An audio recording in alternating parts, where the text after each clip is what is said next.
record anyway. Hi YouTube. It's been a minute. It's been what, like 3-4 months, 5 if that. Sorry.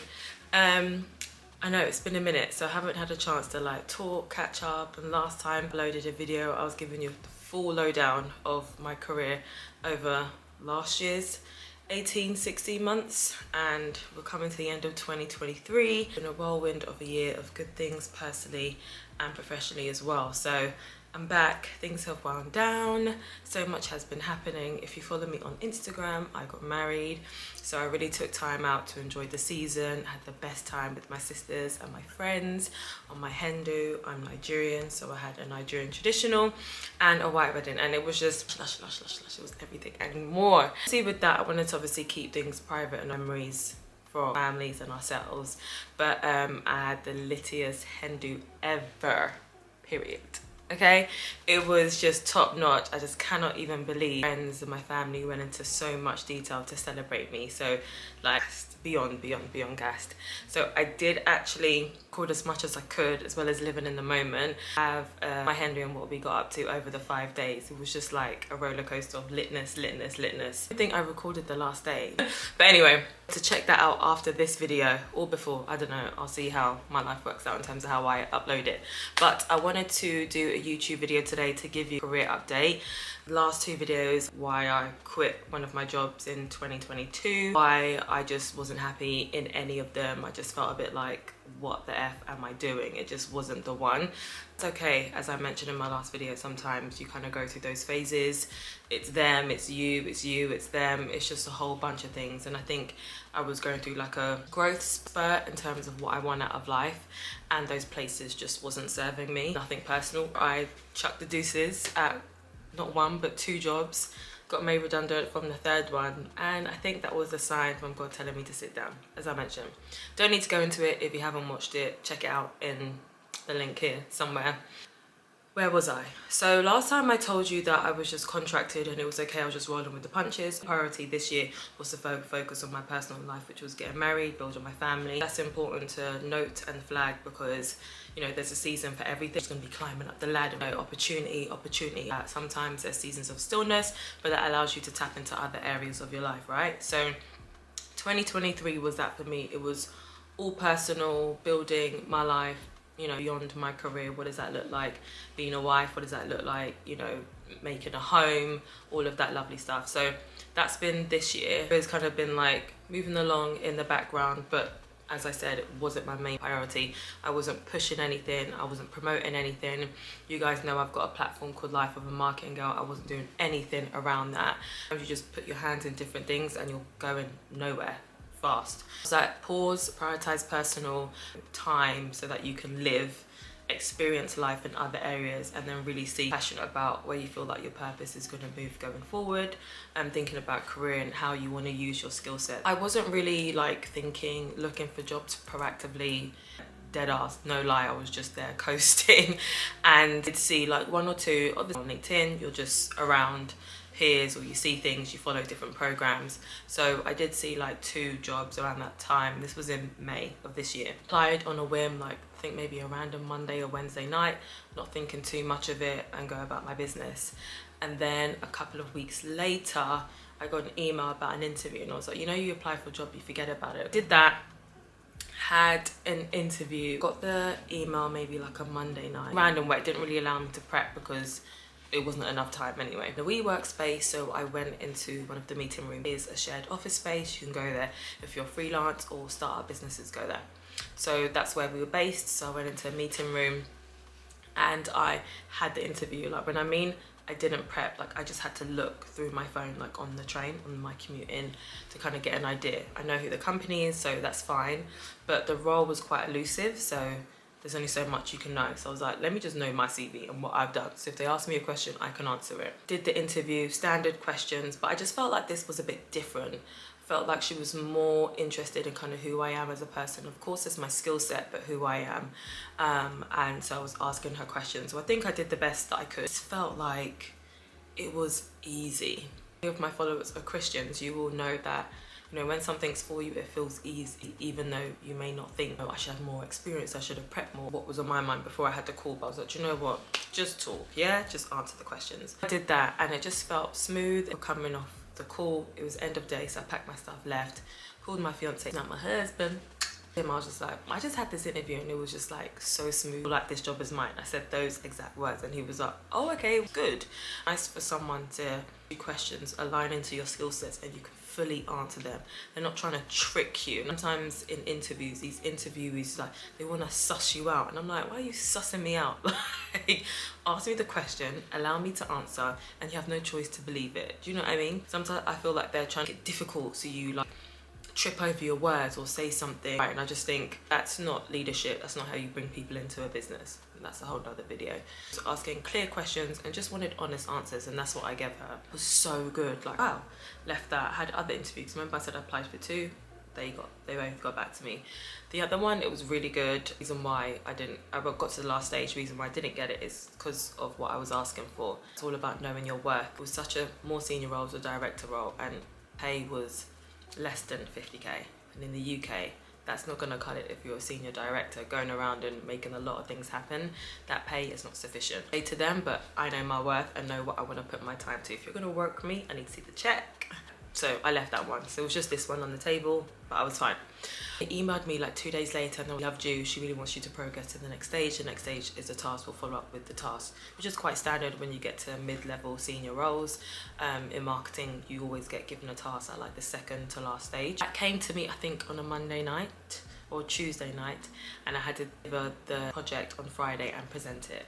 Bearing in mind I had a friend's wedding, so this has taken us into first week of June. I had just the Thursday to do it. Bearing in mind I had to present it on Friday. Also, I had to catch a flight on Friday afternoon. Thursday, I'm at work all day, I'm in the office, so I can't do much. Got in, knackered. Thursday was the only day I had spare, and I went to get my hair braided because I'm catching a flight the next day. Do it while I'm getting my hair braided. And girls, you know, braiding can take 6 to 8 hours. My friend's salon, went to start getting my hair braided, took my laptop, everything, ready to go with the task. Signal was so low, like I couldn't connect from my iPhone to my laptop. How am I going to this presentation and prep when I have to present it the next day? I was like, I don't have a choice. So the task in my phone, so I started typing it in the notes in my laptop. I was like, I can't really use Google like that, but the knowledge is here and the task is there. So I typed it all in my notes in my laptop as I'm getting my hair braided. I finished end of day 5, 6, got in. I continue to now move everything from my notes into a PowerPoint presentation up until 2 a.m. In mind, I still had to pack because I'm catching a flight at 3. Catching a flight at 5, had to leave at 3 or like 2:45, something tight like that. Up till 2 a.m, did the task, went to sleep, woke up at 7, so like 4 or 5 hours of sleep, packed in the morning until 9 to get my stuff together, and the last couple of hours to like shower, get ready, my makeup for the interview, and like be ready to go in like airport gear.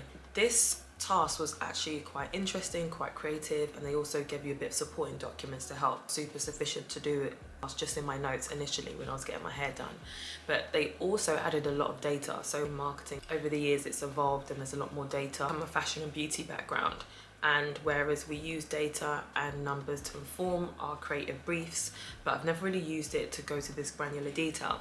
So I was like, this is nice because this is a growth area for me. So I was like, I'm going to put my neck into this task, into the data so much that they think I'm like a data analyst at this point. That's why I did stay up late, because I wanted to get it right. But this is a really good interview, it's a really good job, I like where this is going, put the effort in. Knackered, but I was like, just smash it, because if you do this interview, do the best you can, go on a flight, have a nice holiday.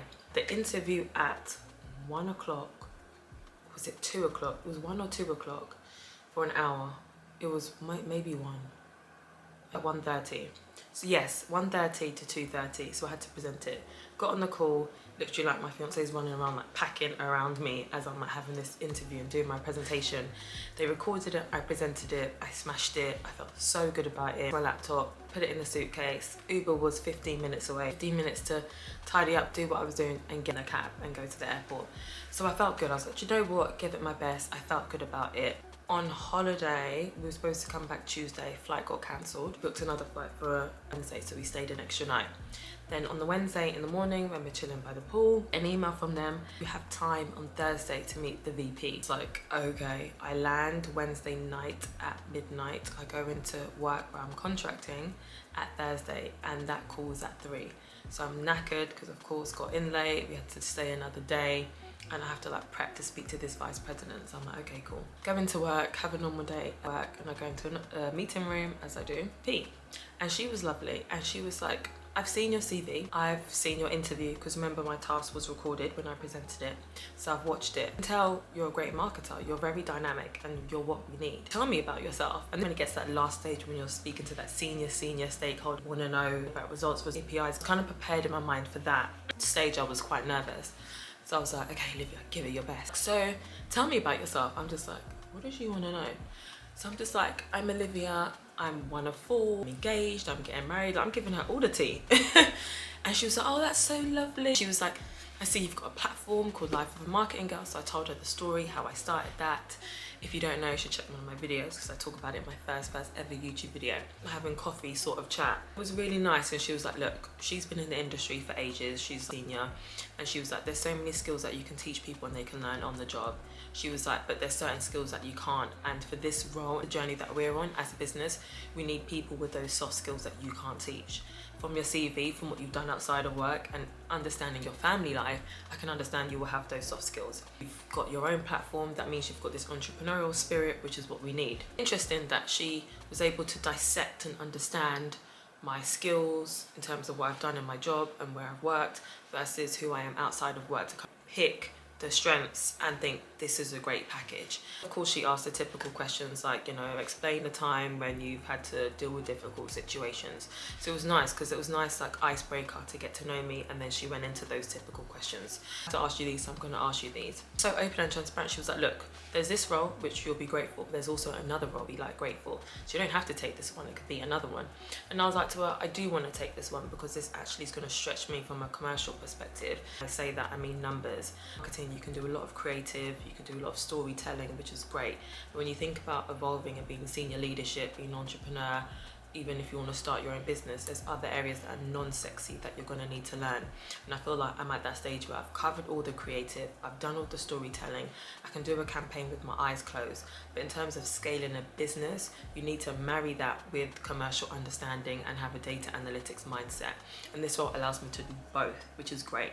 So there's a growth area and there's a strength area. So I was around with her, I was like, look, I've been in the industry for 10 years. I can do a campaign with my eyes closed. What I do want to do next, go back into full time, something that stretches me in like an area that I haven't really exercised before. So you're right, I'm a dynamic marketer, but I'm also want to grow and be an overall business leader. So I feel like I need to be stretched in the areas that will put me in the position to be a business leader. And she goes, got it. And I was like, so do you have any other questions?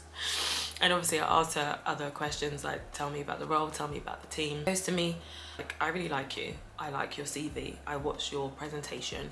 She goes, I know the type of marketer that you are and that we need. She goes, if I went to the business, like my CEO, and put your CV, the person that I'm interviewing, they would tell me to pick the other person because they're quite traditional. She was like, but we need someone like you. That's why I told her that spiel, that I was like, I need to be stretched in the commercial areas. I was like, I will cover that traditional, give you that dynamic marketer that you need to push this business where it needs to go. And she goes, got it. And I said, so do you have any reservations why you wouldn't choose me? And I think that's a great question to ask at the end. I was just direct. And she goes, nope, have full confidence. End of the 3-stage interview. And I was like, oh, that was a bit much, because I went a bit more personal than you would. But, you know, I was honest and I was transparent, and I think she received that. Got with my life, and like a week went by and I didn't hear anything. Char called me a week later and said that they were all traveling for business. So they arrived tomorrow, you're here tomorrow. And I was like, cool.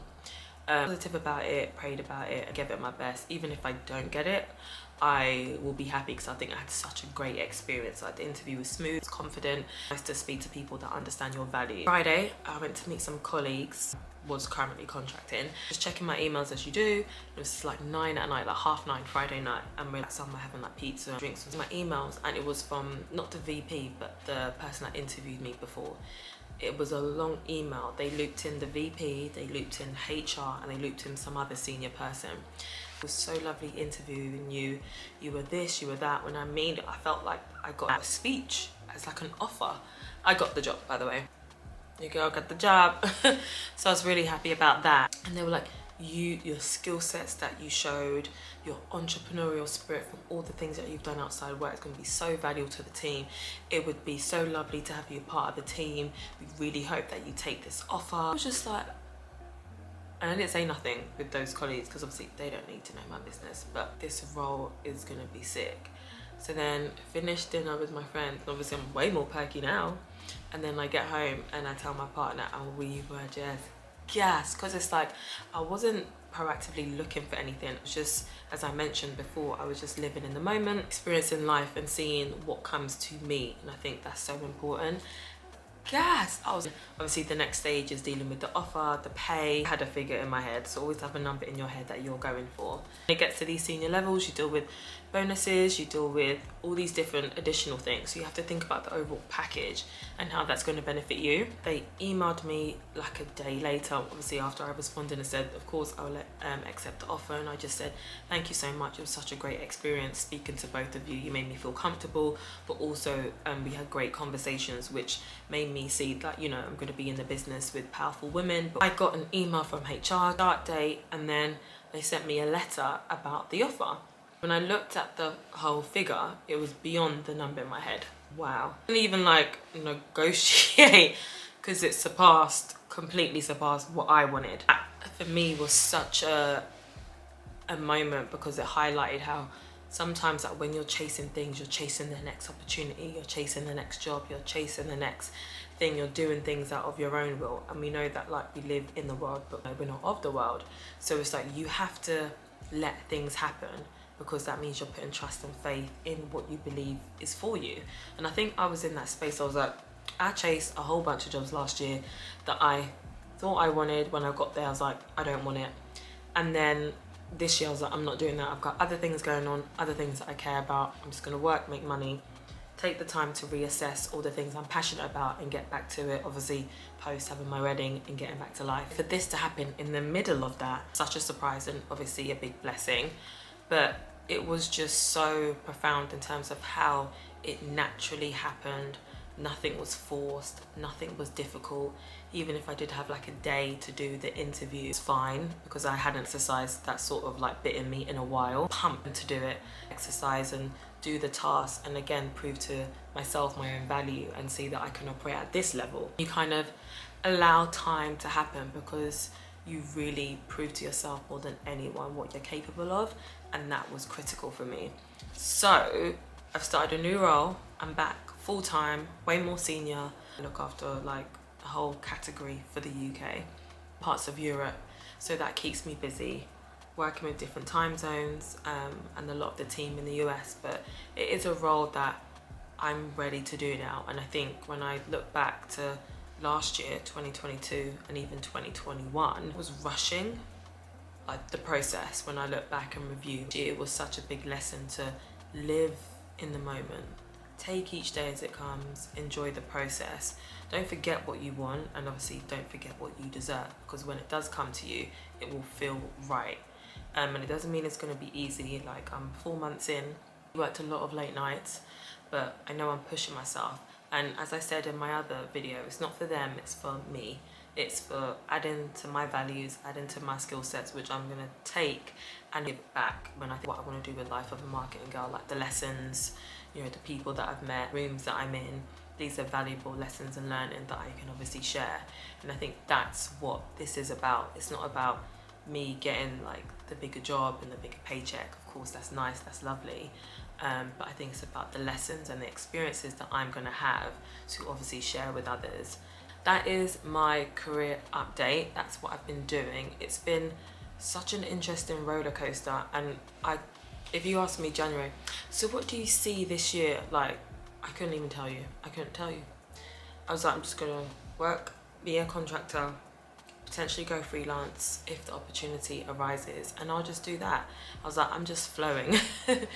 And sometimes flowing in a season is okay, because it allows you to kind of take time, but obviously I'm not flowing for life.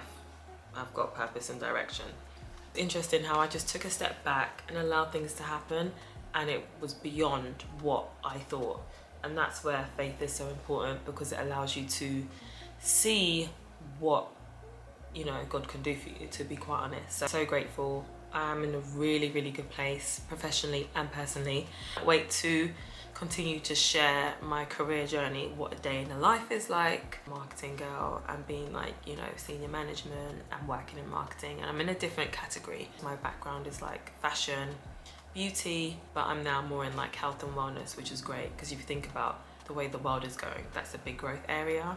So it's nice to be in a specific category where there's so much growth, links to so many different parts of life, so it's not capped. So yes guys, that is it. That is a update from me.